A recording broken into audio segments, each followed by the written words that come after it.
할렐루야. 사부 예배 오신 여러분을 주님의 이름으로 환영하고 축복합니다.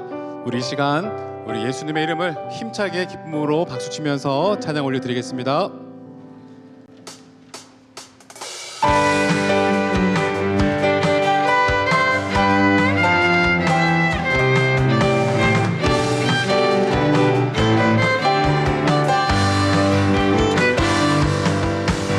많은 사람들 진리를 모른 채 주님 곁을 떠나가지만 내가 만난 주님은 참 소망이었고 진리이고 소망이었어. 나 예수가 좋다오.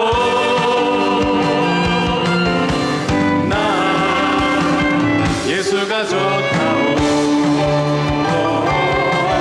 주를 사랑한다. 베드로 고백처럼 나 예수를 사랑한다오. 무거운 짐진 자 내게로 오라. 내가 너를 쉬게 하리라.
사랑한다.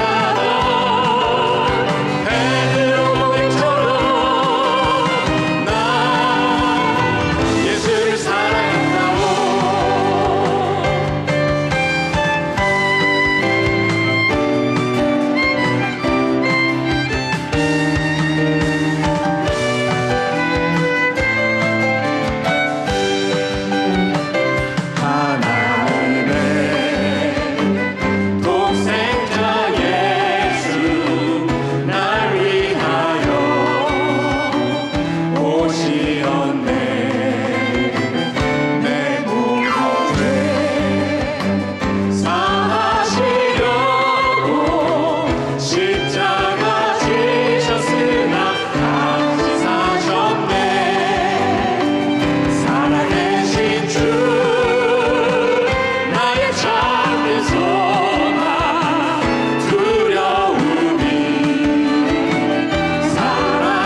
대신 주 보기 원하네. 너는 일어나 그 빛을 말하라. 주님의 영광 내게 임할 때 일어나 주 위에 서라. 강한 용사여 주님이 너와 함께 하시네. 주께서 다시 오실 길 그 길 예비하라. 영광의 주님 오 마당에 와. 일어나 주 위에 서라. 강한 용사여 주님이 너와 함께 하시네. 주께서 다시 오실 길 그 길 예비하라. 영광의 주님 오 마당에 와. 곧 오시네. 왕의 만세 존귀와 위엄을 찬양해. 왕의 만세 주 예수 왕의 만세. 왕의 만세 존귀와 위엄을 찬양해. 왕의 만세 주 예수 하나님. 왕의 만세 존귀와 위엄을 찬양해. 왕의 만세 주 예수 하나님. 주 예수 하나님. 주 예수 하나님.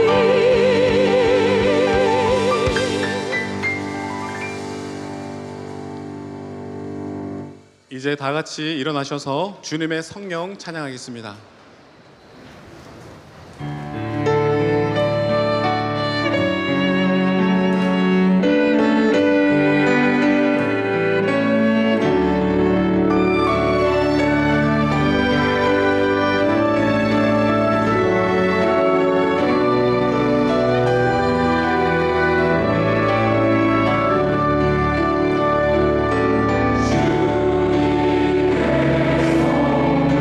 주님의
사도신경으로 우리의 신앙을 고백하겠습니다. 나는 전능하신 아버지 하나님 천지의 창조주를 믿습니다. 나는 그의 유일하신 아들 우리 주 예수 그리스도를 믿습니다. 그는 성령으로 잉태되어 동정녀 마리아에게서 나시고 본디오 빌라도에게 고난을 받아 십자가에 못 박혀 죽으시고 장사된 지 사흘 만에 죽은 자 가운데서 다시 살아나셨으며 하늘에 오르시어 전능하신 아버지 하나님 우편에 앉아 계시다가 거기로부터 살아있는 자와 죽은 자를 심판하러 오십니다. 나는 성령을 믿으며 거룩한 공교회와 성도의 규제와 죄를 용서받는 것과 몸의 부활과 영생을 믿습니다. 아멘. 자리에 앉으시기 바랍니다. 이 시간에는 처음 예배에 출석한 신혼가정을 축복하는 시간을 갖겠습니다.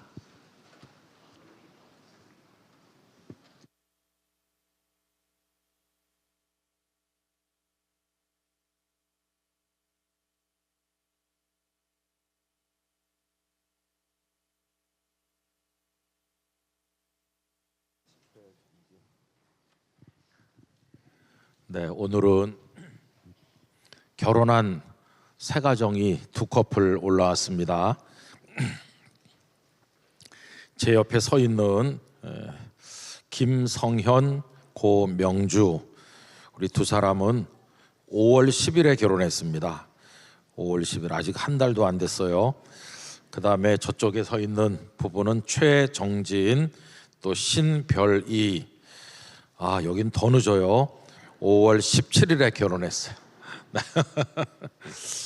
이렇게 두 신혼부부 커플이 올라와서 정말 기쁩니다. 하나님께서 아담에게 하와를 짝지어 주시듯이 이렇게 만났어요. 80억 중에서 만났는데 어마어마한 확률로 만난 겁니다. 일부러 찾아서 만나려고 그랬으면 못 만났을 텐데 하나님께서 만나게 하셨고 또 서로 사랑하는 마음도 주셨고 많은 이들의 축복 가운데 결혼을 했습니다. 얼마나 귀한지 몰라요. 여러분 박수를 한번 보내주십시오.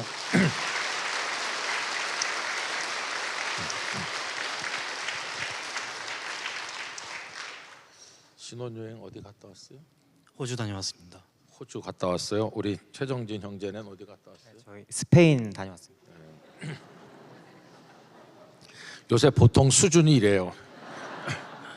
저는 어디 갔다 왔는지 궁금하시죠? 네, 저는 설악산 갔다 왔습니다. 다 잘 살고 하나님의 축복받는 가정들 되길 원합니다. 같이 손 잡아보세요. 네. 기도하겠습니다. 하나님 아버지 김성현, 고명주 이렇게 사랑하는 두 사람이 5월 10일에 결혼하였습니다. 이제 평생을 함께하며 살아가는 소중한 부부가 되었습니다.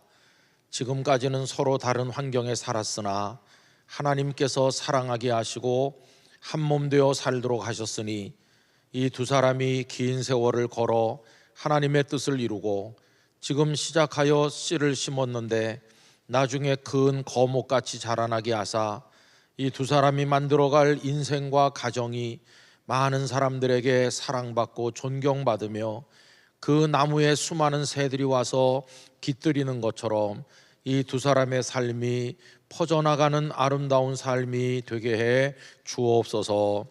믿음의 부부 되기를 원합니다. 건강하게 하시옵소서. 그리고 사랑하는 자녀의 복을 주옵소서.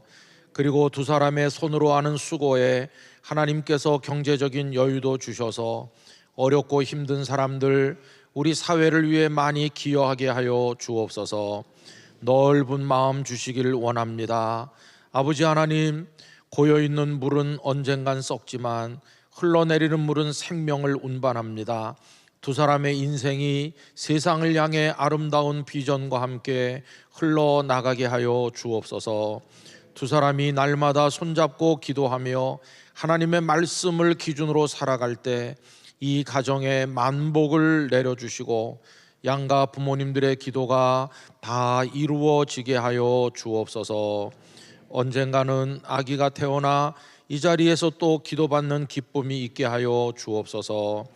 두 사람 사이에 주께서 늘 동행해 주시기를 예수님 이름으로 축복하며 기도하옵나이다. 아멘. 우리 최정진 신별이 기도하겠습니다. 아버지 하나님, 최정진 신별이 두 사람이 부부가 되었습니다. 하나님께서 두 사람의 삶에 한순간도 예외가 없이 임재하시고 동행하여 주시기를 원합니다. 아굴라 브리스길라 부부처럼 믿음의 부부가 되게 하여 주시고 많은 사람들을 예수 그리스도께로 인도하는 열매가 많은 부부가 되게 하여 주옵소서. 아버지 하나님, 서로를 존중하되 믿음의 그릇들로 아끼게 하여 주시옵시고 하나님 주신 비전과 꿈을 서로 나누면서 서로를 세워주며 살게 하여 주시고 험난한 세상을 걸어가지만 서로가 기댈 언덕이 되어서 우리 주님과 함께 살게 하여 주옵소서. 기도가 흐르는 가정이요 말씀이 터가 되는 가정을 이루게 하여 주옵소서. 두 사람에게 창조적인 비전과 아이디어들을 주셔서 뻗어나가고 발전하고 무성하게 성장하는 축복을 얻게 하여 주시옵소서.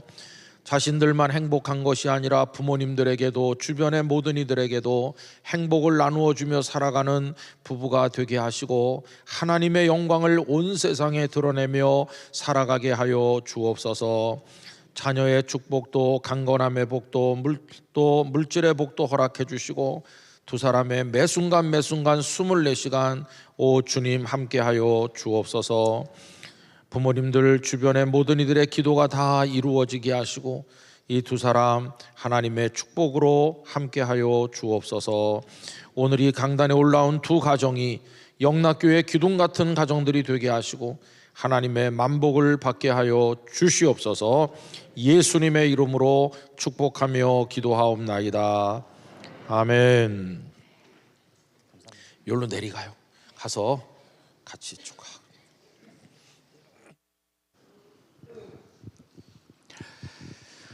이 시간 우리가 손을 펼쳐서 축복하겠습니다.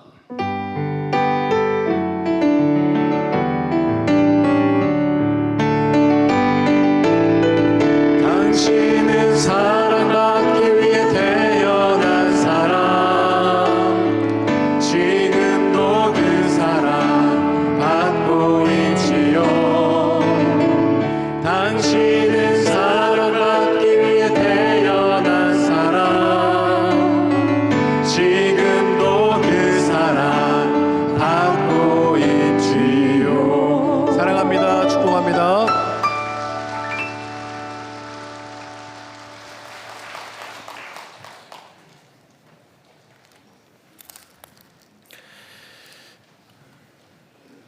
살아있는 모든 것들의 참 주인 되시는 하나님 아버지, 녹음이 짙어지는 초여름의 6월 첫 주 영락의 온 성도들이 한자리에 모였습니다. 주님, 저희들의 예배를 기쁘게 받아 주시옵소서. 주님, 저희들은 본질상 진노의 자녀들이었고 자격 없는 사람들이었음을 고백합니다.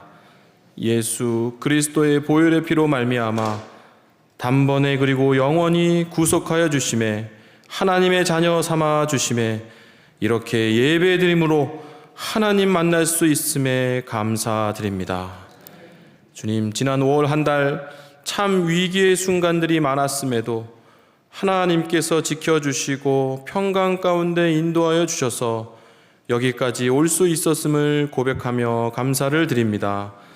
6월 한 달을 살아갈 때에도 주님의 인도하심으로 교회와 가정을 향하신 하나님의 계획이 성취되는 놀라운 체험과 신앙의 간증들을 허락하여 주시옵소서.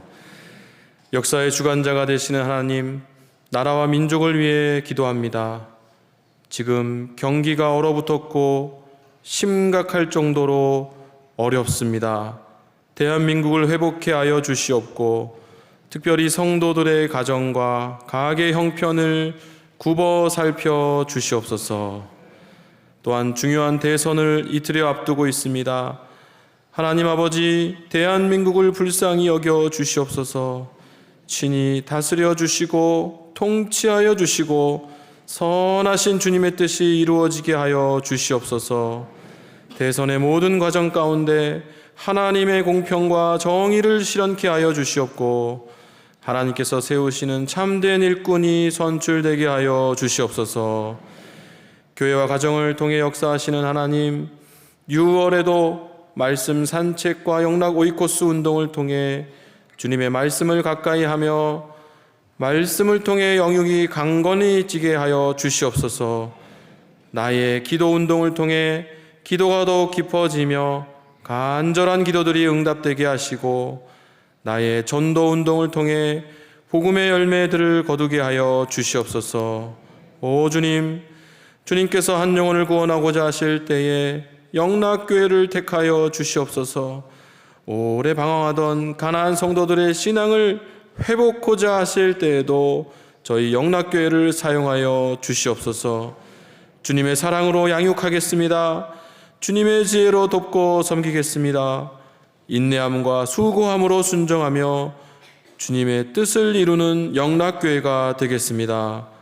주님, 저희들의 신앙 공동체를 택하여 주시고 부흥케 하여 주시옵소서. 이철신 원로 목사님의 북한 선교와 나라를 위한 기도 사역을 주관하여 주시옵고 영혼을 살리는 말씀 사역과 목회 사역에 김은성 목사님을 들어 사용하여 주시옵소서.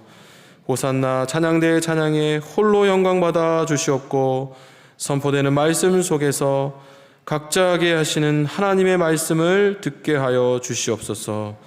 참 목자 되신 예수 그리스도의 이름으로 간절히 기도하옵나이다. 아멘.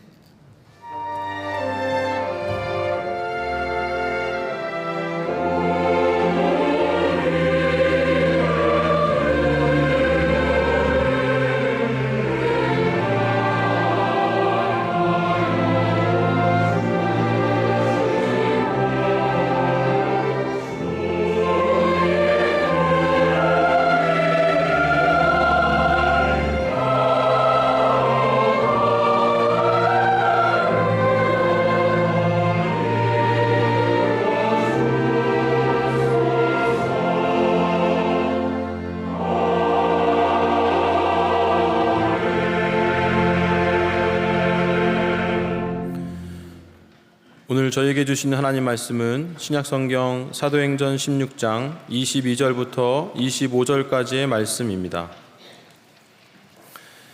사도행전 16장 22절부터 25절까지의 말씀입니다. 하나님의 말씀을 봉독합니다. 무리가 일제히 일어나 고발하니 상관들이 옷을 찢어 벗기고 매로 치라 하여 많이 친 후에 옥에 가두고 간수에게 명하여 든든히 지키라 하니 그가 이러한 명령을 받아 그들을 깊은 옥에 가두고 그 발을 착고에 든든히 채웠더니 한밤중에 바울과 실라가 기도하고 하나님을 찬송하며 죄수들이 듣더라. 아멘. 하나님께서 이 말씀을 통하여 저에게 은혜 주시기를 원합니다.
하나님께 큰 영광이 되는 찬양으로 잘 올려진 줄로 믿습니다. 5달을 하나님의 은혜 가운데 살고 6번째 달 첫날이 주일이어서 오늘 예배를 드리게 되었는데, 사부 예배에 나오신 여러 성도님들의 한 달간의 삶과 여러분의 마음 속에 하나님의 평강과 은혜가 가득하시기를 기원합니다. 오늘은 우리 교회 기도원 성서 반포하시는 분들이 참석하셨습니다. 그래서 하나님의 말씀 성경을 제작해서 전 세계 곳곳에 반포하고 있는데 참 소중한 일을 하고 계신 분들이시죠. 여러분들이 많든지 적든지 성경 제작 헌금에 참여해 주시면 대단히 감사하겠습니다. 오늘 준비되지 않았어도 또 주중에 온라인 헌금을 하실 수도 있고 그렇습니다. 그리고 오늘은 80주년 기념 사업 중에 하나로 세계 합창제에 참석하고 있는 4개국의 그 합창단이 우리 교회를 방문해서 우리 교회 찬양대들과 함께 베다니홀에서 찬양을 합니다. 여기서 찬양 예배 이후에 그곳에서 모이니까 많이들 오셔서 함께 하나님 앞에 영광을 돌리시길 바라고, 여러분들이 엄청나게 사랑하시는 호산나 찬양대도 하죠. 여러분이 안 오면 좀 삐칠지도 몰라요. 그러니까 사부에 오시는 분들 다 오셔서 같이 하나님 앞에 영광을 돌리시길 바랍니다. 그리고 이렇게 만남지를 우리 교회가 만들어서 못 오시는 분에게도 드리고, 또 이 지면을 통해서 문자 그대로 만나는 건데 여러분들이 많이 가져가셔서 보시고 또 교회 못 오는 분들에게도 전해주시고 그렇게 만남지를 효과적으로 활용해 주시면 대단히 감사하겠습니다. 하나님께서 창조하신 세계는 다 열려서 하나로 되어 있는 세상이었었죠. 그런데 그 위에 사람들이 살면서 사람들은 무수하게 많은 경계선을 긋고 울타리를 만들고 성벽을 만들고 국경선에 그렇게 해서 다 갈라놓았어요. 저쪽으로 넘어갈 수 없다, 이쪽으로 못 온다, 이런 식으로 얼마나 많은 장벽과 경계선들을 만들었는지, 그리고는 그 안에 다 갇혀있는 모습으로 살아가고 있습니다. 그 속에서 많은 아픔들이 생겨나고 있는 거죠.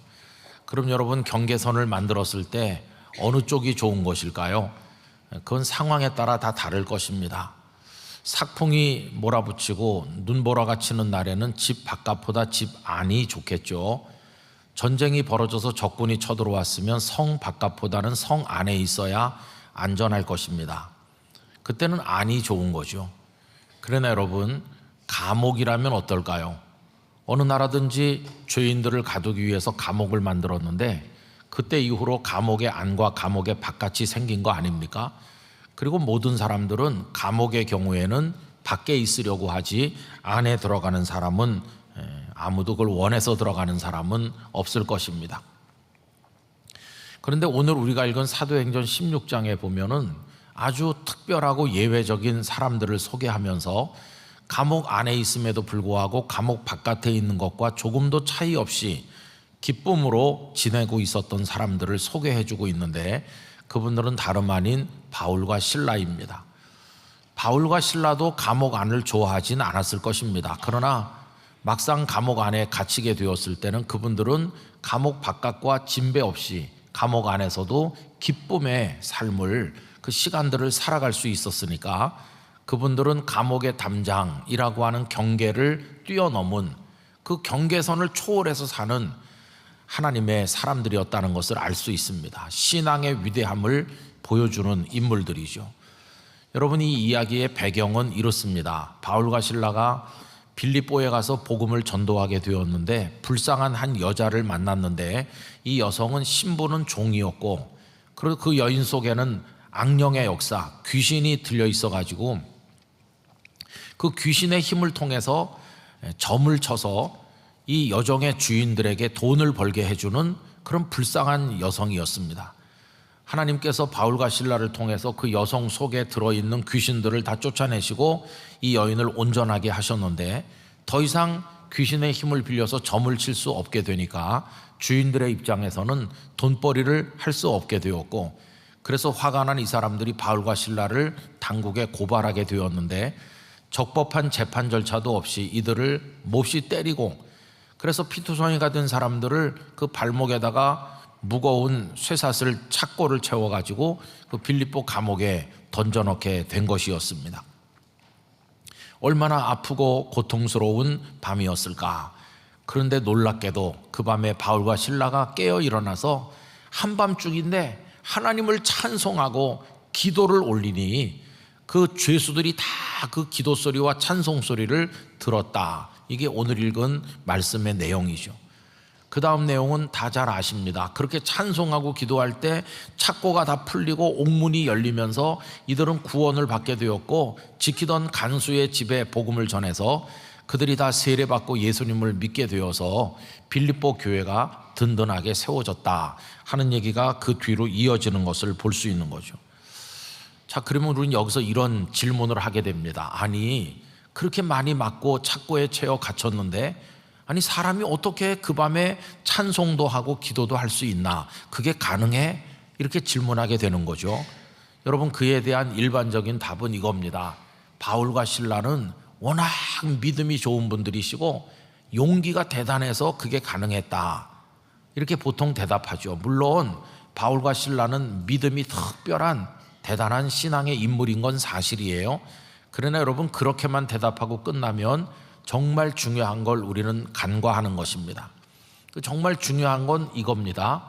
바울과 신라의 믿음도 대단하지만은 그보다 천배 만배 중요한 것은 그 깊은 옥에 자유의 영이신 하나님의 영이 충만하게 임해 있었다는 것입니다. 그거를 절대로 놓쳐서는 안 되는 거죠. 고린도후서 3장 17절은 이렇게 말씀합니다. 주는 영이시니 주의 영이 계신 곳에는 자유가 있느니라. 여러분, 하나님은 자유로우신 영이십니다. 그분은 당신의 자유로운 의지와 결단에 따라서 어디든지 언제든지 충만하게 임재하시는 분이십니다. 감옥 바깥에도 임재하시고 감옥 안에도 임재하시는 분이시다. 그래서 당신의 의지에 따라 자유롭게 어디든지 누구에게든지 임하시는 하나님이십니다. 그래서 여러분, 이걸 깨닫는다면 이런 식으로 말해서는 안 됩니다. 하나님은 여기는 계시는데 저기는 절대 안 계시다든가, 낮에는 계시지만 밤엔 안 계신다든가, 이렇게 장소나 때에 관해서 하나님을 제약해서는 안 된다는 것을 알아야 됩니다. 그런데도 옛날이나 지금이나 우리들은 무의식적으로 경계선을 만들고 담을 쌓는데 익숙하다 보니까 하나님의 자유로운 현존을 제약할 때가 얼마나 많은지 몰라요. 그래서 하나님의 임재와 역사를 특정 장소에다 묶어두려고 할 때가 많이 있다는 겁니다. 성경에서 그런 예를 찾아본다면 요한복음 4장에 예수님께서 수가성 우물가에서 한 사마리아 여인을 만나서 대화하시는 가운데 그게 나오죠. 그 여인이 자기를 그럴듯한 사람으로 과시하기 위해서 예배라는 주제를 끄집어내가지고 예배의 장소가 중요하다 하는 식으로 얘기해요. 그게 요한복음 4장 20절입니다. 우리 조상들은, 이 여인이 사마리아 사람이니까 이 여인의 조상들도 사마리아 사람들이겠죠. 그 사마리아 사람들은 이 산에서 예배하였습니다. 이 산이란 그리심산을 말해요. 그리심산. 왜 이 사람들이 그리심산에서 했을까요? 이 사마리아 사람들도 예루살렘 성전에서 예배하고 싶기는 한데 유대인들이 사마리아 사람들을 사람 취급을 안 하고 멸시하고 못 오도록 하니까 다른 곳을 정하게 되었는데 거기가 그리심산이었어요. 여러분, 여호수아서에 보면 그리심산에서 하나님의 축복을 선포하는 이야기가 나오고, 그리심산은 축복의 산이다, 거룩하다. 그래서 사마리아 사람들은 그리심산에서 예배를 했다는 겁니다. 자, 말씀을 계속 보면, 그런데 당신들의 말, 이 당신들은 유대인을 말하는 거예요. 당신들 유대인들은 예배할 곳이 예루살렘에 있다 하더이다. 당연히 유대인들은 예루살렘 성전이 거룩하기 때문에 성전에서 예배한다. 장소가 다르잖아요. 사마리아 사람들은 그리심산에서, 유대인들은 예루살렘 성전에서. 이게 이제 장소에 집착하는 모습을 보여주는 겁니다. 여러분, 그들이 장소에 집착하는 거 이해 못하는 게 아니에요. 구약 성경을 보면 예루살렘 성전이 거룩하고 하나님은 거기 계시고 거기서 예배해야 된다고들 생각했어요. 물론 성전이 거룩하다는 걸 부인하는 건 아닙니다. 그런데 문제는 뭐냐 하면 성전만 거룩하다고 생각하는 게 문제라는 거예요. 그래서 성전만 거룩하기 때문에 하나님은 성전에만 계신 것처럼 생각하면서 성전 바깥에는 거룩하지도 않고 하나님이 계시지도 않다고 생각하는 거. 그래서 하나님의 현존을 성전 울타리 안에다 가두는 거, 이게 얼마나 잘못된 것인가 하는 것입니다. 그래서 성전 안에서는 마음의 온매무새를 단정하게 여미고 하나님 앞에 경배하는 그 사람이 일단 성전 바깥으로 나가면 아나 무인처럼 자기 욕망을 위해 살아가니 이게 딴 사람으로 바뀌는 겁니다. 여러분 요즘에도 그런 얘기 많이 하잖아요. 그 사람 교회 안에서 예배 드릴 때는 아주 경건해 보였는데 예배당 바깥으로 나가니까 딴 사람으로 변했더라고. 여러분 이런 게 이제 하나님의 현존을 장소에다 묶어두려고 하는 데서 오는 잘못된 결과인 것입니다. 이런 여인의 말에 대해서 예수님은 뭐라고 말씀하셨을까요? 예수님의 대답은 장소는 본질이 아니다. 진짜 중요한 것은 누구에게 예배하는가? 예배의 대상, 예배를 받으시는 분이 누구신가? 그게 중요하다. 이게 예수님의 말씀이에요. 4장 21절을 보면 이렇게 말씀하죠. 예수께서 이르시되 여자여 내 말을 믿으라. 이 산에서도 말고 예루살렘에서도 말고 장소는 그렇게 중요한 게 아니다 하면서 너희가 아버지께 예배할 때가 이르리라. 하나님께 집중하고 하나님 아버지만이 우리의 예배를 받으실 분이다. 하나님께 예배하는 그 마음이 중요한 거지, 우리는 뭐 성전에서 하니까 이런 생각은 본질이 아니라는 거예요. 그러면서 예수님은 계속 말씀하기를 하나님은 영이시다. 손으로 만지고 눈으로 보는 어떤 물체가 아니시고 그분은 자유하는 영이시기 때문에 너희들이 예배할 때도 몸으로만 와가지고 있어서는 안 되고 영과 진리로 예배해야 된다. 우리가 익숙하게 아는 말씀을 계속 이어서 말씀하셨거든요. 요한복음 4장 23절 24절 우리 함께 읽어보도록 하겠습니다. 아버지께 참되게 예배하는 자들은 영과 진리로 예배할 때가 오나니 곧 이때라. 아버지께서는 자기에게 이렇게 예배하는 자들을 찾으시느니라. 하나님은 영이시니 예배하는 자가 영과 진리로 예배할지니라. 아멘. 이 말씀을 그 맥락에서 하신 거예요. 어쨌든 하나님의 현존을 특정 장소에 국한시키는 건 잘못된 거다 하는 겁니다. 자, 그 다음에 또 어떤 사람들은 하나님의 임재와 그 역사를 어떤 시간대, 어떤 때와 연결시키려고 해요. 여러분 이거는 하나님 나라에 대한 바리새인들이 예수님께 한 질문에 나타나 있습니다. 누가복음 17장 20절 앞부분에 보면 바리새인들의 질문이 나와요. 이 사람들은 하나님 나라는 아직 오지 않았어. 이제 앞으로 언젠가 올 건데 그때가 언제지? 이렇게 궁금해했어요. 그걸 물어보는 겁니다.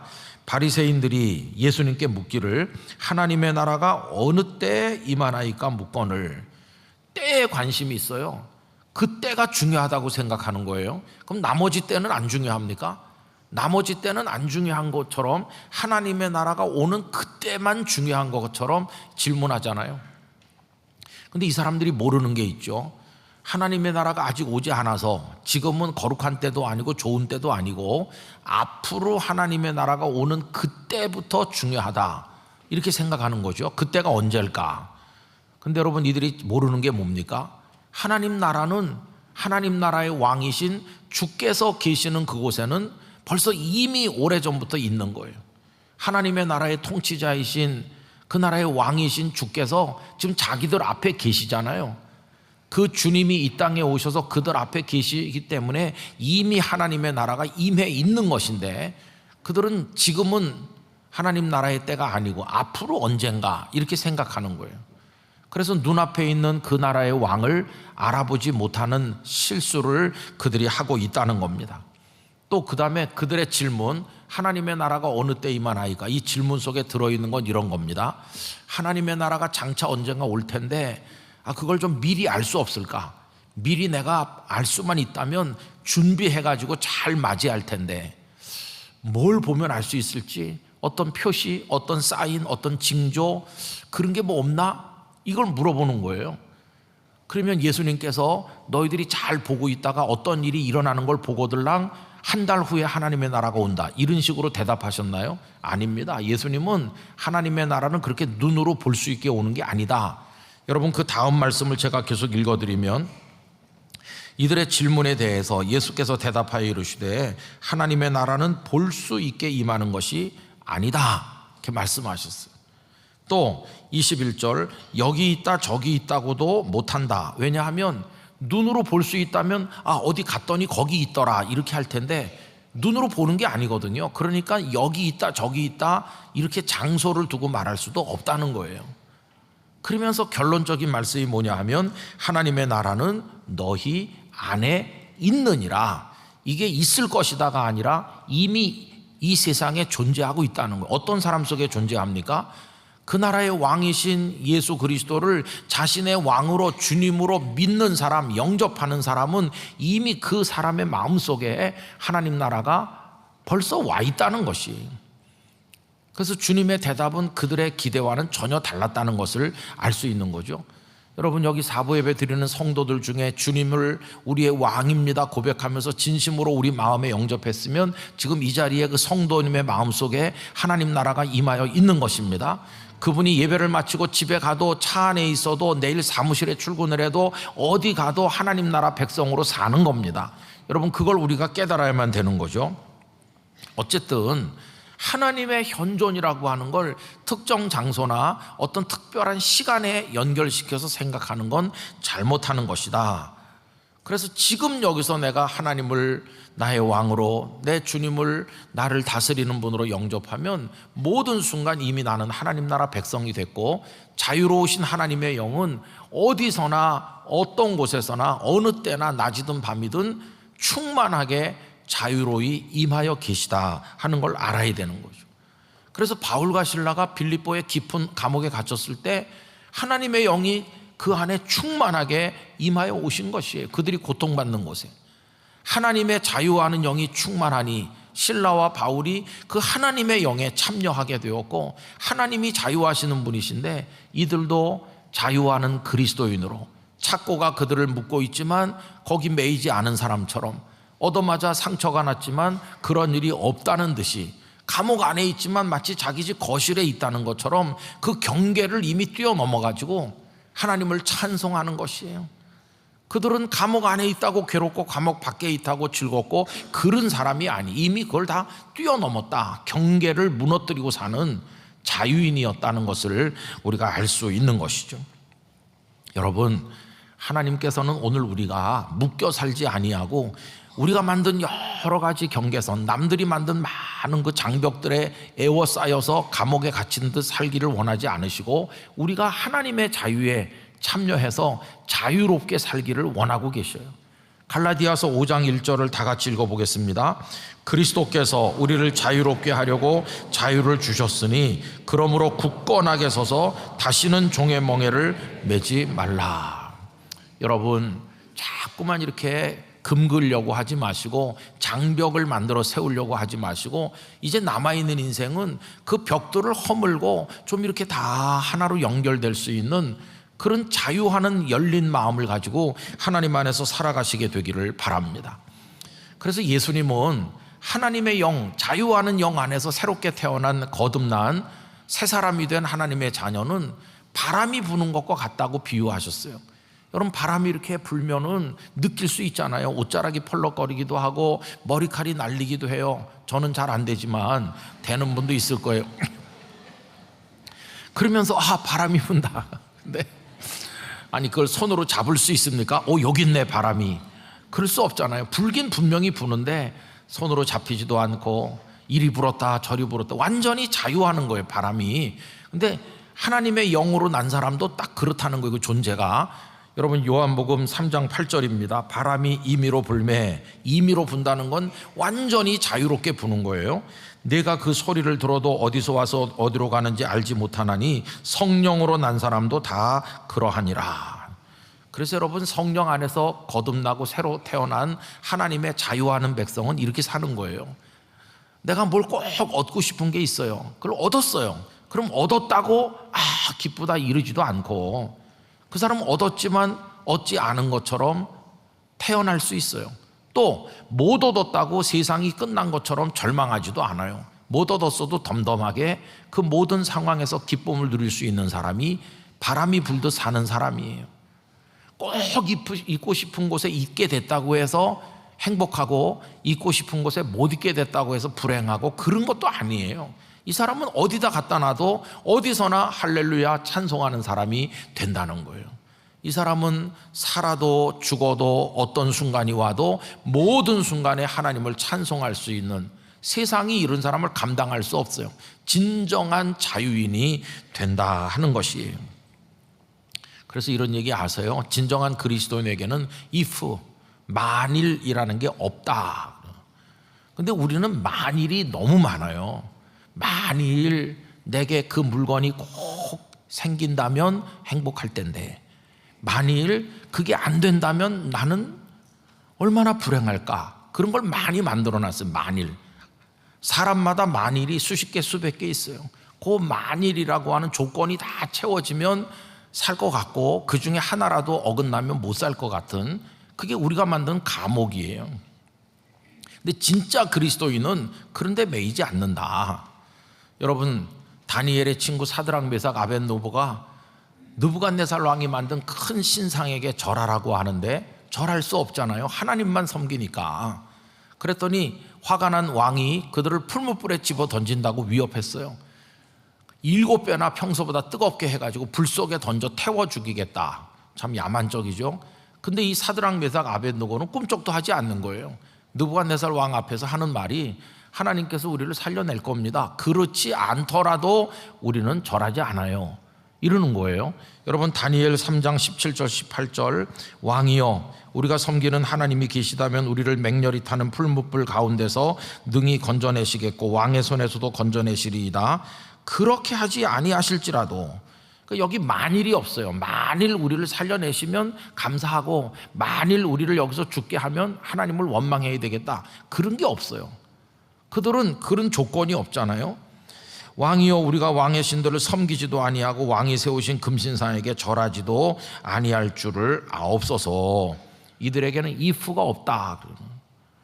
그게 절대 신앙을 가진 그리스도인이죠. 오늘 사부에 예배하시는 성도 여러분, 여러분들은 어느 곳에 계시든 언제 어떤 때를 만나시든 모든 곳에서 자유하는 영이신 하나님과 함께 하시기 바랍니다. 그래서 모든 지금 모든 여기서 여러분 기쁨의 삶을 살아가실 수 있게 되기를 기원합니다. 경계를 무너뜨리셔야 되고 경계를 뛰어넘어서 살아가셔야 되는 거예요. 여기 이렇게 되면은요 참 놀라운 일이 일어나는데 상식이 붕괴됩니다. 상식은 이런 거죠. 어떤 사람이 묶여 있으면 묶인 사람의 소원은 풀려나는 거잖아요. 그리고 일단 풀려나면 그 사람은 거기서 계속 그렇게 살고 싶지 다시 묶이는 거 원하지 않는다. 이게 상식이에요. 그죠? 근데 어떤 깨달음을 얻고 나면 이 상식이 무너져요. 예를 들어서 예수님의 비유 가운데 작은 아들 그 탕자, 아버지 집에 있으면서 여긴 감옥 같아. 빨리 아버지 집을 벗어나야 살겠어. 아버지가 꼭 안아주면 숨을 못 쉬겠다. 아버지가 안아주는 게 속박으로 여겨지고 빨리 좀 벗어나서 자유롭게 살고 싶다. 그 어느 날 아버지 재산을 미리 받아가지고 집을 떠났잖아요. 멀리 가서 이제는 자유롭게 내 마음대로 살아. 묶였던 사람이 풀려났어요. 거기까지는 상식적으로 된 거예요. 근데 상식이 무너진 건 뭐냐 하면은 그렇게 나간 그 아들이 계속 그렇게 자기 나름대로의 자유를 즐겨야 되는데 어느 날 아버지가 그를 잡아온 게 아니고 본인 발로 자기가 스스로 걸어 들어왔어요.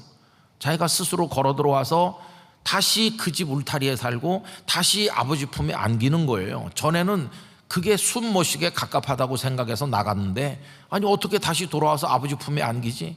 그건 속박이 아닌가? 이 아들이 깨달은 거예요. 아버지 품에 꼭 안기는 건 속박이 아니라 진정한 자유라는 것을 알게 된 거예요. 그래서 상식이 무너지는 거예요. 여러분 누가 종이 되고 싶겠어요? 그런데 바울 사도의 편지를 보면 하나님과 예수 그리스도의 종 나 바울은 이렇게 하면서 누가 바울 보고 너는 종이다 이렇게 한 게 아니라 본인이 자기를 종이라고 하는 거예요. 아니 바울이 살던 로마 제국 시대에는 노예가 있잖아요. 종 제도가. 종은 물건처럼 팔리고 생사 여탈권이 주인에게 있어서 주인이 죽이면 죽고 팔면 팔리는 그런 존재잖아요. 누가 종되고 싶겠어요? 근데 바울은 그런 걸 뻔히 알면서도 자기를 종이라고 그래요. 아니 제정신인가? 이렇게 생각하기 쉬운데 그는 아는 겁니다. 하나님의 품이 속박처럼 여겨지고 하나님이 안아주시면 너무나 숨이 막히고 그래서 뛰쳐나간 사람들이 많은데 이 바울이 은혜를 받고 깨달아 보니까 하나님의 품에 안기는 거야말로 진정한 자유라는 것을 알게 된 거예요. 다시는 하나님의 품을 떠나지 않겠다. 그래서 나는 하나님의 종입니다. 저를 당신의 무릎 앞에 있게 하시고 당신의 품에 안아주세요. 이게 스스로 자유를 포기하고 주님께 갇힘으로써 진짜 자유를 얻길 원하는 이런 역설적인 그런 모습을 바울을 통해서 볼 수 있는 거죠.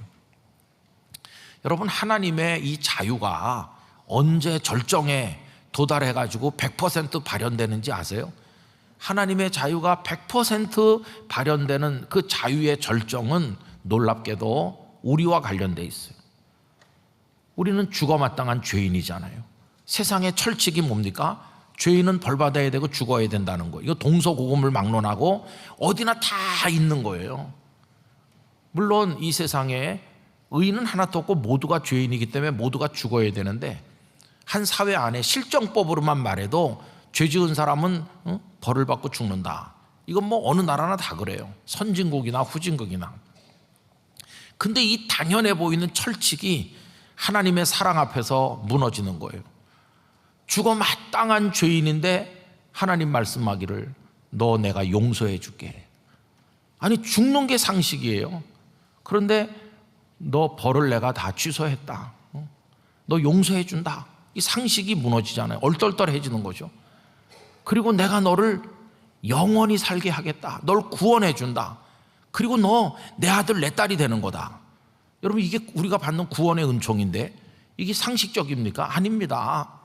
그러면 누가 물어보죠? 아니 어떻게 저렇게 죽어 마땅한 죄인을, 나 같은 죄인을, 너 같은 죄인을 하나님이 용서하시지? 이렇게 물으면 하나님의 답은 하나예요. 너를 용서하고 구원하고 싶은 100% 자유로운 나의 의지, 나의 뜻에 따라서 너를 구원한다. 하나님의 자유에 의해서 우리를 구원하는 거예요. 예수님 옆에 매달렸던 그 강도, 행악자를 십자가에 매달렸는데 예수님은 상식을 그날 파괴하셨습니다. 상식대로 하면 낙원은 하나님 잘 믿고 선하고 의로운 사람이 가는 것이고 이런 행악자는 저 지옥 깊은 곳에 떨어져야 되는 건데 그게 상식에 맞는 거예요. 그런데 그날 예수님은 낙원의 대문을 활짝 열어가지고 네가 오늘 나와 함께 낙원에 있을 거다. 그를 받아들이시잖아요. 그리고 옆에 있는 사람이 아니 저 사람은 지옥에 가야 되는데 어떻게 낙원으로 불러들이십니까? 그러면 주님이 뭐라고 하시겠어요? 내 자유야. 내가 저 사람을 내 나라에 받아주는 건 내 자유로운 결단이다. 네가 여기 있는 것도 너 저 지옥의 밑바닥에 떨어졌어야 되는데 내가 너를 사랑하고 용서하고 구원하고 싶은 나의 자유에 의해서 너도 여기 받아줬기 때문에 여기 있는 거다. 이게 주님의 대답 아니겠어요? 그래서 여러분, 하나님의 자유하는 의사결정은 우리를 구원하시는 데서 절정에 도달한다 하는 것을 알 수 있어요. 여러분, 스스로 그어놓은 경계선들을 다 이제 무너뜨리시기를 바랍니다. 그 경계의 장벽들을 없애시고 그 경계의 장벽을 뛰어넘어 초월하는 자유를 가지고 살아가시기를 바랍니다. 바울 사도는 멋진 분이었어요. 내가 궁핍하다고, 내가 혹은 또 풍부하다고, 풍부할 때는 행복하고 궁핍하면 불행할 텐데 이렇게 무수하게 어떤 경우를 정해가지고 거의 갇혀 사신 분이 아니에요.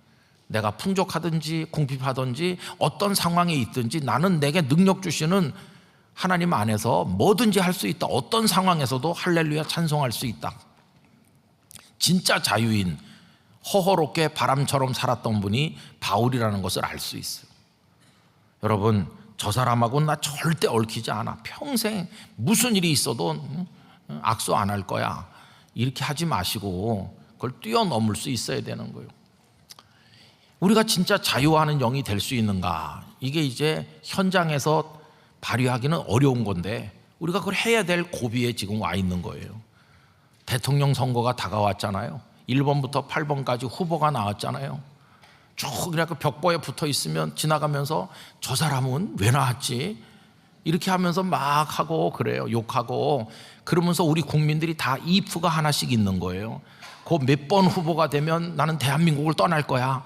몇 번이 되면 나는 정말 기뻐서 우리 집에서 짜장면 그날은 공짜로 줄 거야. 이렇게 다 지금 마음속에 뭔가 만약 이런 걸 하나씩 가지고 지금 있잖아요. 슬픈 나라가 됐어요. 그럼 어떻게 해야 될 것인가?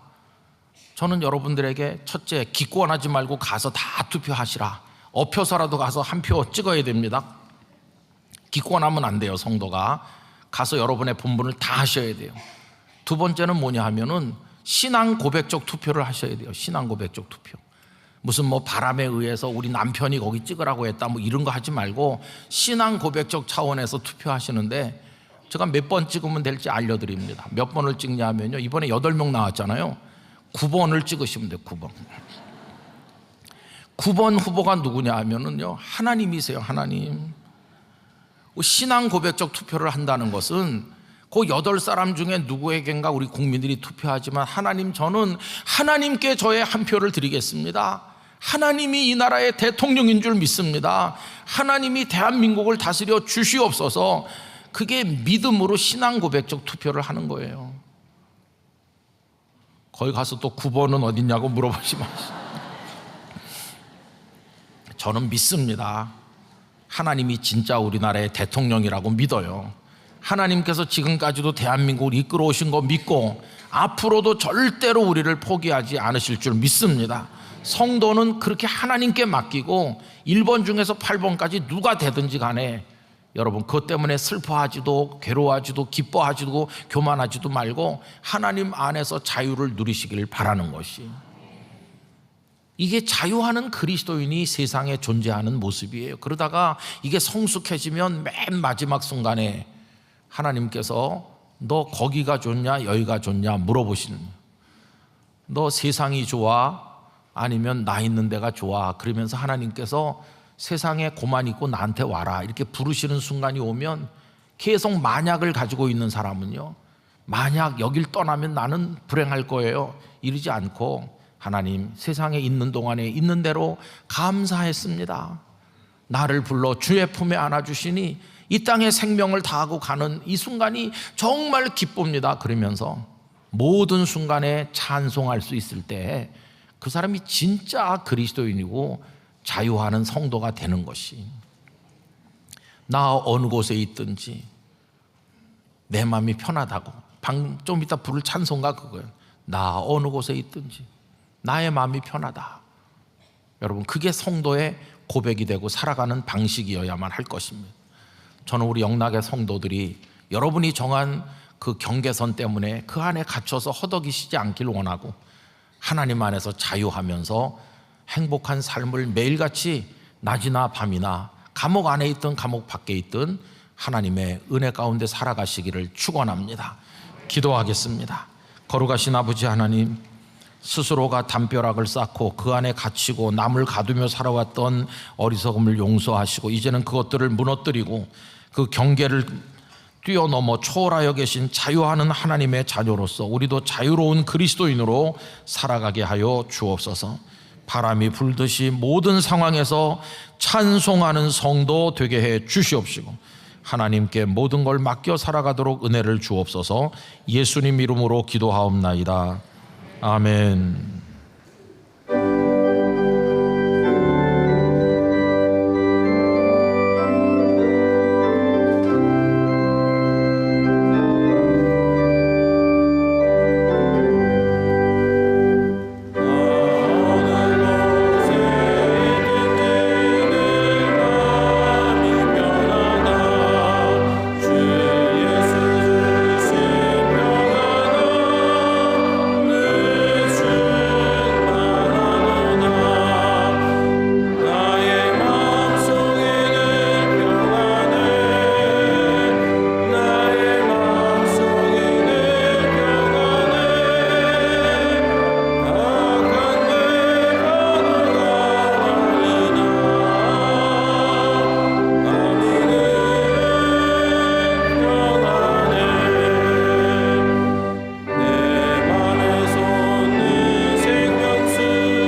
준비하신 주일헌금을 드리겠습니다. 온라인으로도 드리실 수 있습니다.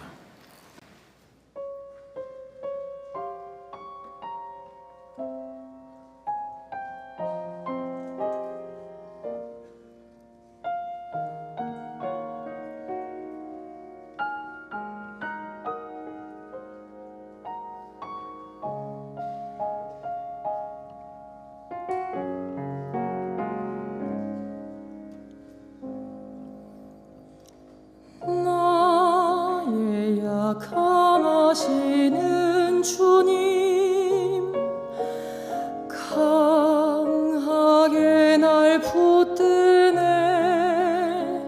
좁은 길을 외면하려 할 때도 날 이끌어 인도해.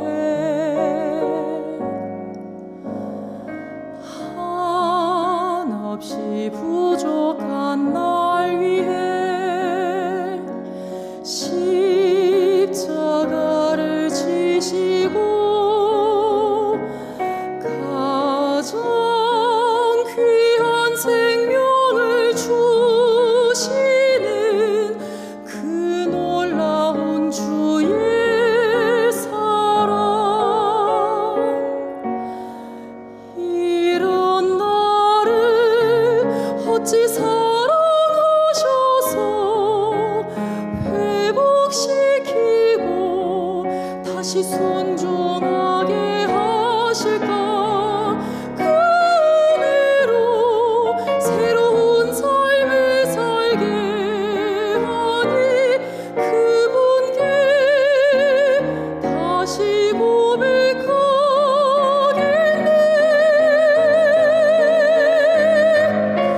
나의 하나님,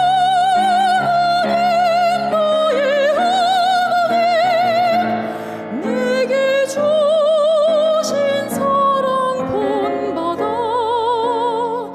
나로 인해 저 사망의 길 헤매는 사람들이 주께 돌아오게 하소서.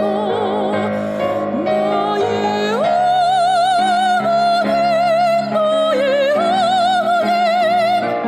주만 사랑하게 하시고 믿음으로 세상을 이기며 날마다 살게 하여 주소서. 찬양과 감사로 날마다 살게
주님의 십자가의 생으로 죄사함 주시고 복음 안에서 참 자유로운 종으로 살게 하시니 감사를 드립니다.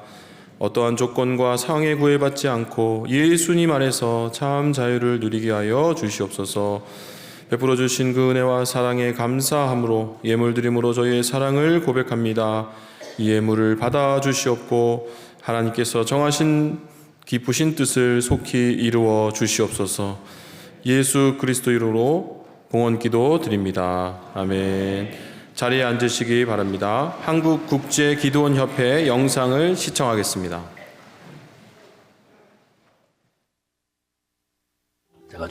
2학년 때 연탄가스 중독 사고로 부모님이 한날 1시에 돌아가시고 세 남매와 함께 과하의 삶을 아주 힘들게 살아온 적이 제가 이제 성년이 돼서 새벽 배달을 하는 중에 자전거를 타고 언덕길에서 내려오는 아이들을 보고 제가 멈춰서고 떠났는데 뺑소니 범이라고 하는 죄인으로 몰아서 거짓 목적자를 세워가지고 도저히 빠져나올 수 없는 그런 상황으로 몰아갔거든요. 구치소에 들어가서 복수심으로 매일매일 살아가고 있었는데 첫날 이렇게 작은 소책자가 제 눈에 들어오는 거예요.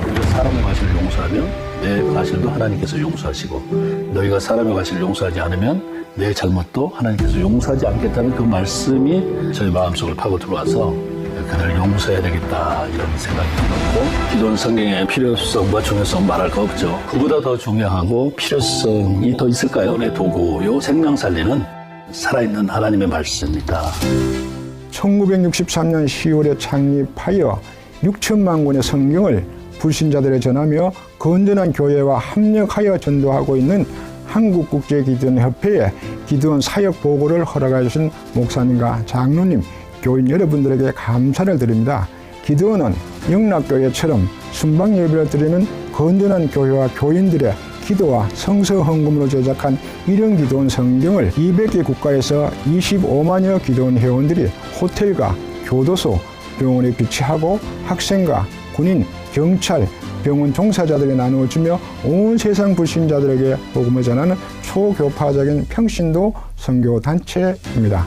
한신사령관이 정군 신자운동을 전개할 때에 최창근 초대 전국회장의 건면으로 김철우 서울캠프 총무가 1899년 창립하여 활동 중인 미국 국제기도원 본부에 출장 청원하여 지원받은 일용 기도원 성경 20만 권을 기도원 회원들이 승용차에 싣고 군 장병들에게 성경을 전하며 전도했습니다. 1972년 4월 24단 연병장에서 한경직 목사님 침례로 군 장병 3,473명에게 진중 세례를 베풀었고 이듬해인 1973년 군 복음화 후원회를 창립하였으며 군인교회 건축 후원과 군 선교 활동을 하며 지금도 군 장병들에게 성경을 전하며 전도하고 있습니다.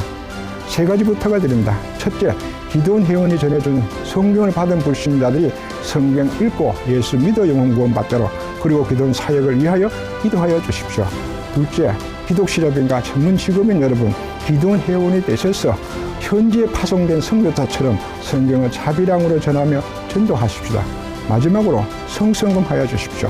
후원자 카드를 작성하여 주시고 성서 헌금은 나가실 때 하시거나 한국국제기도원협회 계좌에 송금하여 주십시오. 감사합니다.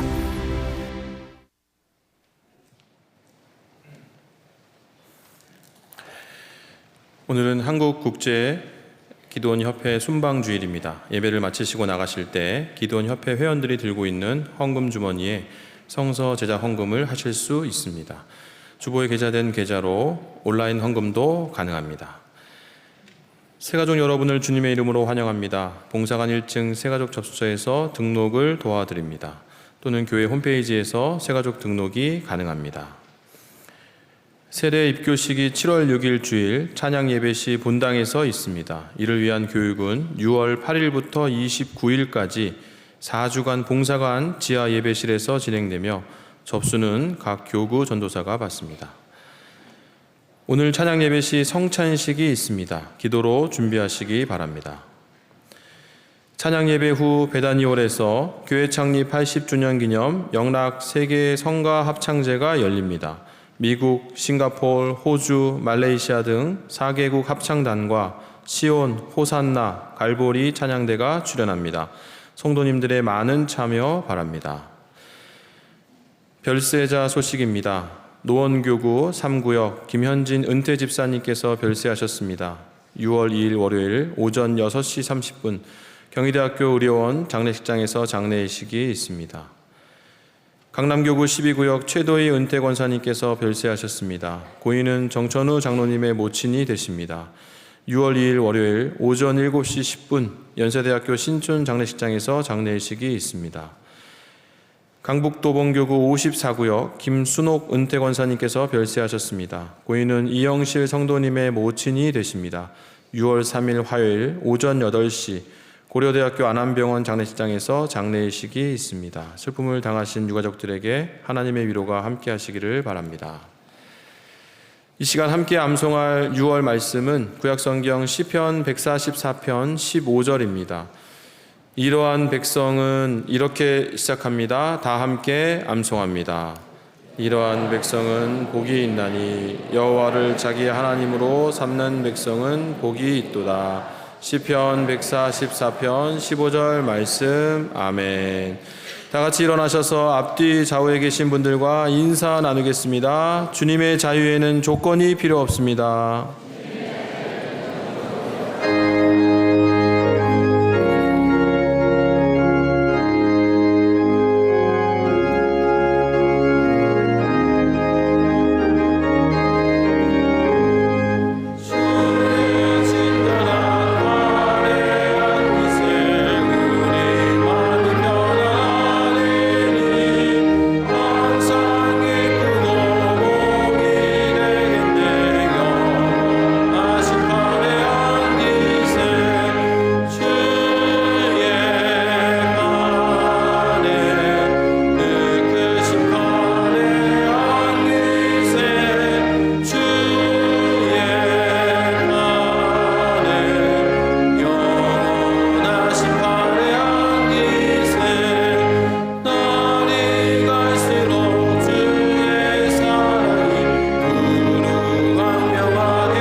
이제는 생명의 구주 예수 그리스도의 은혜와 아버지 하나님의 사랑과 성령님의 교통하심이 하나님의 자유에 참여하여 자유하는 성도가 되므로 그 어떤 장벽에도 갇히지 아니하고 감옥 밖이든 아니든 찬송하며 이 땅에서 바람이 불듯 살아가는 성도가 되길 원하는 우리 모든 영락의 성도들 그 삶에 그 영혼에 그리고 국가적 대사를 앞둔 대한민국의 선교사님들과 그 사역 위에 영원히 함께 하시기를 축원하옵나이다.